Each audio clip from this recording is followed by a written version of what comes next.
Hi friends, welcome to YouTube channel. இன்றைக்கி நம்ம தன்னம்பிக்கை பற்றி தான் பார்க்க போகிறோம். நிறைய பேர் வந்து லைஃப்பில் எந்த ஒரு முன்னேற்றமும் இல்லை, இது என்னடா வாழ்க்கை, என்னடா இப்படியே போகுது, போரிங்காக போகுது அப்படின்னு சொல்லிட்டு நம்ம எது தொட்டாலும் நமக்கு சக்ஸஸ் ஆக மாட்டேங்குது. நான் இந்த ஒரு வேலை பார்க்குறோம், அதுலேயும் ஒரு முன்னேற்றம் இல்லை, ஒரு பிஸ்னஸ் பண்ணலான்னு பார்க்குறோம், அதுலேயும் ஒரு முன்னேற்றம் இல்லை, இப்படி நமக்கு எது தொட்டாலும் தடையாக வந்துட்டுருக்கு, ஒரு முன்னேற முடியல அப்படின்னு சொல்லிட்டு ஒரு தன்னம்பிக்கை இல்லாத ஃபீலிங்கில் இருக்கீங்களா? அவங்களுக்கான பதிவு தாங்க இது. சரிங்களா, வாங்க பார்ப்போம். ஒரு குட்டி கதை கேட்போமா? சரிங்க.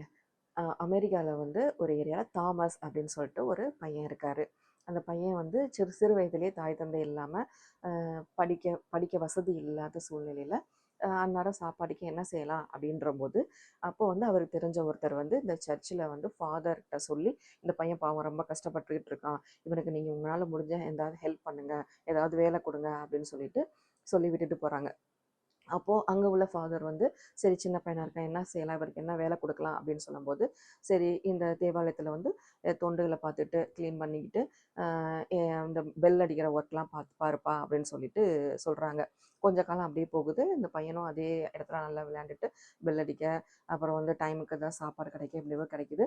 கொஞ்சம் நாள் போக கொஞ்சம் வந்து பக்கத்தில் அவருக்கு வந்து சமையல் பண்ணுறதுக்கு ஒரு சமையல் கற்றுக்கிறதுக்கான ஒரு வாய்ப்பு கிடைக்குது. அப்போ பார்த்தா அங்கே வந்து ரொட்டி செய்ய கற்றுக்கிறாரு. அதுதான் அவருக்கு தெரிஞ்ச ஒர்க்கு. ரொட்டி ஒன்று ரொட்டி வந்து எப்படி செய்கிறது அப்படின்னு சொல்லி கற்றுக்கிட்டு இருக்காரு. அந்த பிரெட் இந்த மாதிரிலாம் இருக்குல்லங்க, அந்த ரொட்டி எப்படி செய்கிறதுன்னு கற்றுக்கிறாரு. சரி, அப்படி வந்து ஃபாதர்ஸ்க்கு இவங்களுக்குலாம் வந்து ரொட்டி செஞ்சு கொடுக்கவும், இந்த பெல் அடிக்க இந்த மாதிரியான ஒர்க்கு பார்த்துட்டே இருக்காரு. காலங்கள் நகருது. அப்போ வந்து ஒவ்வொரு அரசு மாறும்போது சில விதிமுறைகள்லாம் கொண்டு வராங்க. இந்த மாதிரியான வேலை பார்க்கும்போது, சர்ச்சில் வேலை பார்க்குறவங்க, அரசு வேலை பார்க்குறவங்கலாம் வந்து மினிமம் இந்த ஏஜுக்குள்ளே தான் இருக்கணும், இந்த குவாலிஃபிகேஷன் இருக்கணும் அப்படின்ற மாதிரிலாம் கொண்டு வராங்க. அப்படி கொண்டு வரும்போது பார்த்தோம் அப்படின்னா, இந்த சர்ச்சில் உள்ள ஃபாதர்ஸ்லாம் இவருக்கு வந்து தாமஸ்க்கு வந்து நிறையா ரெக்கமெண்ட் பண்ணி, இவர் சின்ன வயசுலேருந்தே சிறு வயதுலேருந்தே இங்கேயே தொண்டு பார்த்துட்ருக்காரு, அதனால் இவர் வேறு எங்கே போனாலும் இவருக்கு வந்து எந்த வேலையும் பார்க்க தெரியாது அப்படின்னு சொல்லிட்டு ரெக்கமெண்ட் பண்ணி அவர் மேலே அவரை வந்து ஒரு இறக்கப்பட்டு அவரை வந்து அங்கேயே வச்சிட்ருக்காங்க, சப்போர்ட் பண்ணி. அப்புறமும் கொஞ்சம் காலங்கள் நகருது. ஒரு 60 வயது ஆகுது. அப்போ வந்து வரக்கூடிய அரசு வந்து ரொம்ப ஸ்ட்ரிக்டாக, இல்லை இந்த வேலை பார்க்கணும் அப்படின்னா மினிமம் இவ்வளோ குவாலிஃபிகேஷன் இருந்தே ஆகணும், இத்தனை வயசுக்குள்ளே தான் இருக்கணும், மற்ற எல்லாரையும் வந்து இந்த மாதிரி இருக்கவங்க வேலையை பார்க்கக்கூடாது அப்படின்னு சொல்லிட்டு அவங்கள யாராவது வேலையை விட்டு தூக்குறாங்க. என்ன ரெக்கமெண்டேஷன் பண்ணாலும் ஒன்றும் அங்கே நடக்கலை. சரின்ட்டு அப்புறம் என்ன பண்ணுறது, வேறு வழி இல்லை அப்படின்னு சொல்லிட்டு இந்த ஒரு மாதத்துக்கு என்ன பார்த்தாரோ அதுக்கான கொஞ்சம் பணத்தை மட்டும் தாமஸ் கையில் கொடுத்து அவரை வந்து வெளியில் அனுப்புகிறாங்க. என்ன பண்ணுறதுனே அவருக்கு தெரியல. வெளியில் வரும்போது, ஐயோ நம்ம கண்ணை கட்டி காட்டில் விட்ட மாதிரி இருக்கே, நமக்கு என்ன தெரியும், என்ன செய்ய போகிறோம் அப்படின்னு சொல்லிட்டு ஒரு மனசில் ஒரு இதோடவே வராரு. வந்துட்டே கொஞ்சம் தூரம் நடந்து வந்துட்டே இருக்கும்போது பார்த்தோம் அப்படின்னா, அவருக்கு ரொம்ப பசிக்குது. கையில் கொஞ்சம் பணம் இருக்குது, இதை வச்சு ஏதாவது சாப்பிடணும் அப்படின்னு சொல்லி பார்க்குறாரு. ஆனால் அந்த தெருவில் ஒரு கடை கூட, சாப்பாட்டு கடையோ எந்த ஒரு தின்பண்ட கடைகளோ எதுவுமே இல்லைங்க. சரியா, அப்போது இவருக்கு ஒரு ஐடியா தோணுது. கையில் கொஞ்சம் காசு இருக்குது, நமக்கு வந்து ரொட்டி செய்ய தெரியும், சரியா, இந்த இடத்துல ஒரு சின்ன கடை போட்டு நம்ம ரொட்டி செஞ்சு சேல்ஸ் பண்ணணும் அப்படின்னா நிறையா சேல்ஸ் ஆகும் அப்படின்னு சொல்லிட்டு அவர் ஆரம்பிக்கிறாரு. சின்ன இதை வச்சு கொஞ்சமாக வச்சு கொஞ்சமாக ரொட்டி போட்டு சேல்ஸ் பண்ணுறாரு. அவர் எதிர்பார்த்த மாதிரி நிறையா நல்லா போகுது. நிறைய பேர் வந்து வாங்குறாங்க, நல்லா டேஸ்ட்டாகவும் இருக்கனால வாங்குறாங்க. கொஞ்சம் காலம் போக போக, ஒரு வருடம் ஆக இவரோட இது வந்து தொழில் வந்து நிறைய டெவலப் ஆகி நிறைய பிரான்ச்சஸ் ஓப்பன் பண்ணுறாருங்க. நிறைய பிரான்ச்சஸ் ஓப்பன் பண்ணி பெரிய தொழிலதிபர் ஆயிடுறாரு அந்த இங்கே.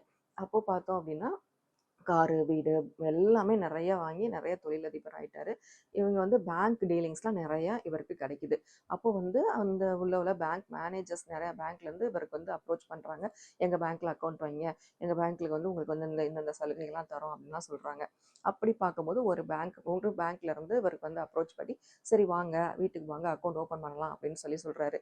அப்படி வரும்போது அந்த பேங்க்லேருந்து அந்த ஸ்டாஃப் வந்து வரும்போது நிறைய டாக்குமெண்ட்ஸ் இதெல்லாம் வந்து கேட்டு அந்த ஃபார்ம்ஸ்லாம் ஃபில் பண்ணி ஃபார்மாலிட்டிஸ் எல்லாம் இது பண்ணுறாரு. எல்லாம் ஃபில் பண்ணி முடிச்சோன்னா கடைசியில் வந்து தாமஸ் அவர்கிட்ட வந்து ஐயா கையெழுத்து போடுங்க அப்படின்னு சொல்கிறாரு. எல்லாம் முடிஞ்சு கையெழுத்து போட்டிங்கன்னா அக்கௌண்ட் ஓப்பன் பண்ணி ப்ராசஸ் பண்ணிடலாம் அப்படின்னு சொல்கிறாரு. அப்போது அவர் வந்து சிரிச்சுக்கிட்டே சொல்கிறாரு, தம்பி எனக்கு வந்து கையெழுத்து போட தெரியாது அப்படின்ட்டு. என்ன ஐயா என்ன சொல்கிறீங்க? ஒரு பெரிய ஷாக்கு. என்ன சொல்கிறீங்க? கையெழுத்து போட தெரியாதா? இவ்வளோ பெரிய தொழிலதிபராக இருக்கீங்க, இவ்வளோ பிரான்ச்சஸ் வச்சுருக்கீங்க, இவ்வளோ இவ்வளோ கணக்கு வழக்குகள்லாம் மெயின்டைன் பண்ணுறீங்க, எப்படி வந்து உங்களுக்கு வந்து கையெழுத்து போட தெரியாதுன்றீங்க? நீங்கள் படிக்கலைன்னு சொல்கிறது எனக்கு ஒரு பெரிய ஆச்சரியமாக இருக்குது அப்படின்னு சொல்கிறாரு. இப்போ படிக்காத வரை நீங்கள் வந்து இவ்வளோ பெரிய தொழிலதிபராக இருக்கீங்களே, அப்போ படிச்சிருந்தீங்கன்னா இன்னும் எவ்வளோ பெரிய ஆளாக இருப்பீங்க அப்படின்னு சொல்லி கேட்குறாரு. அப்போ அவர் தாமஸ் சிரிச்சுக்கிட்டே சொல்கிறாரு, தம்பி நான் படிச்சிருந்தேன்னா ஒன்றும் ஆயிருக்க மாட்டேன், படிச்சிருந்தேன்னா என்ன ஆயிருப்பேன்னா அந்த தேவாலயத்தில் இன்னும் மணி அடிச்சுட்டு தான் இருந்திருப்பேன் அப்படின்னு சொல்லி சொல்கிறாருங்க. இதுதாங்க லைஃபு. நமக்கான நேரம் வரும்போது நமக்கு வந்து நம்மளை சுற்றி என்ன சோர்ஸ் இருக்குது, நம்ம அந்த அந்த அந்த அது வேணுங்க, என்ன இருக்கோ அதை வச்சு நம்ம வந்து முன்னேறதுக்கான ஸ்டெப்ஸ் கொண்டு போகணும். ஒவ்வொருத்தவங்க வந்து என்ன பிளான் பண்ணுறதுன்னு தெரியாமல் இங்கே அவருக்கு என்ன தெரியுன்றதை யோசிக்க மாட்டாங்க, இந்த இடத்துல அது பண்ணுனா நல்லா வருமானு யோசிக்க மாட்டாங்க, யோசிக்காமல் அதை எதையும் செஞ்சு கடைசியில் ஃபெயிலியர் ஆனோன்னே நம்மளால் எதுவுமே பண்ண முடியாது, நம்மளால் ஒன்றுமே நடக்காது, நம்ம வேஸ்ட்டு அப்படின்னு சொல்லிட்டு அவங்களே அவங்க வந்து என்ன பண்ணிக்கிறாங்க, தாழ்த்திக்கிறாங்க, அவங்களோட தன்னம்பிக்கையை குறைச்சிக்கிறாங்க. சரிங்களா? எல்லாருக்குள்ளேயும் தன்னம்பிக்கை வந்து கண்டிப்பாக வேணும். தன்னம்பிக்கை இருந்தால் மட்டும்தான் நம்மளால் லைஃப்பில் வந்து அச்சீவ் பண்ண முடியுங்க. சரிங்களா? ஓகே, இந்த இந்த கதை உங்களுக்கு ரொம்ப பிடிச்சிருக்கும் அப்படின்னு நினைக்கிறேன். பிடிச்சிருந்துச்சு அப்படின்னா லைக் பண்ணுங்கள். நீங்கள் ஏதாவது சொல்லணும்னு நினச்சிங்கன்னா கதை பற்றி அப்படின்னா கமெண்ட் பாக்ஸில் கமெண்ட் பண்ணுங்கள். உங்கள் ஃப்ரெண்ட்ஸுகளுக்கு ஷேர் பண்ணுங்கள். இது போல் பல தகவல்களுக்கு நம்ம எம்கே அவேர்னஸ் சேனலை வந்து சப்ஸ்கிரைப் பண்ணுங்கள் ஃப்ரெண்ட்ஸ். பெல் ஐக்கானையும் கிளிக் பண்ணிக்கோங்க. அப்போ தான் நம்ம போடுற வீடியோஸ் உங்களுக்கு அடிக்கடி வந்து நோட்டிஃபிகேஷனில் உடனே கிடைக்கும் ஃப்ரெண்ட்ஸ். தேங்க்யூ.